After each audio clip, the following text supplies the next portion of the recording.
আমাদের 20 শতক যে পুকুরটাতে শিং মাছের রেণু দিব, ওই পুকুরে গতকালকে চুন দিয়ে পানি ঢোকানোর পর আজকে আমরা সুমি আলফা অর্থাৎ পোকামাকড় মারার জন্য, ক্ষতিকর যে পোকামাকড়গুলো আছে ওগুলো মারার জন্য সুমি আলফা ডোজ করতেছি। যেটাতে আমরা বুধবারে রেণু দিব 2 কেজি শিং মাছের।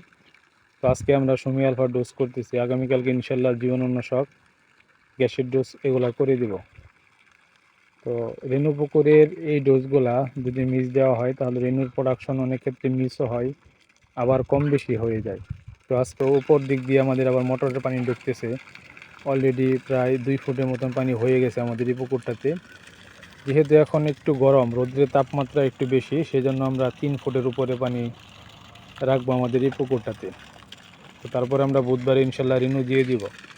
রেণু দেওয়ার আগে আমরা এটাতে আবার কম্পোস্ট অর্থাৎ রেণুর পুকুরের যে খাবার, পানির যে খাবারটা, প্রাকৃতিক খাবার তৈরি করার জন্য কম্পোস্টের ডোজ করে নিব। কম্পোস্টের ডোজ করার আগের দিন আমরা আবার লালি, চিটাগুড়, ইস্ট, ময়দা, তারপরে নার্সারি ফিড পাউডার এগুলা ভিজিয়ে রাখবো ফার্মেন্টেশনের জন্য মিনিমাম 24 ঘন্টা। তো আজকে সুমি আলফার ডোজ করা শেষ, আমাদের সাত্তার ভাই ডোজ করে ফেলছে অলরেডি, ওষুধটা দিয়ে ফেলছে। এখনও যেহেতু রোদ, তীব্র রোদ, এই রোদ্রের মাঝে সুমি আলফা ডোজটা করলে কার্যকর বেশি হয়। তো আগামীকালকে ইনশাল্লাহ আমরা আবার জীবাণুনাশক গ্যাসের ডোজ করব। তারপরের দিন আমরা সন্ধ্যার সময় সুমিথনের ডোজ করে দেব হাঁস পোকা মারার জন্য।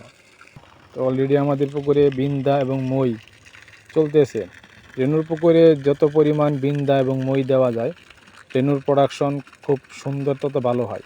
যেহেতু আমরা শিং মাছের রেণু দিব, এই জন্য আমরা পুকুরটাকে খুব ভালো করে প্রস্তুতি করতেছি। আর এই সিজনে যেহেতু এটা আমাদের ফার্স্ট রেণু, প্রথম রেণু, এবছর আর রেণু দেওয়া হয় নাই। তো প্রথম রেণুটা যদি একটু ভালো প্রোডাকশন আসে তাহলে আমাদেরও একটু মন মানসিকতা ভালো হবে।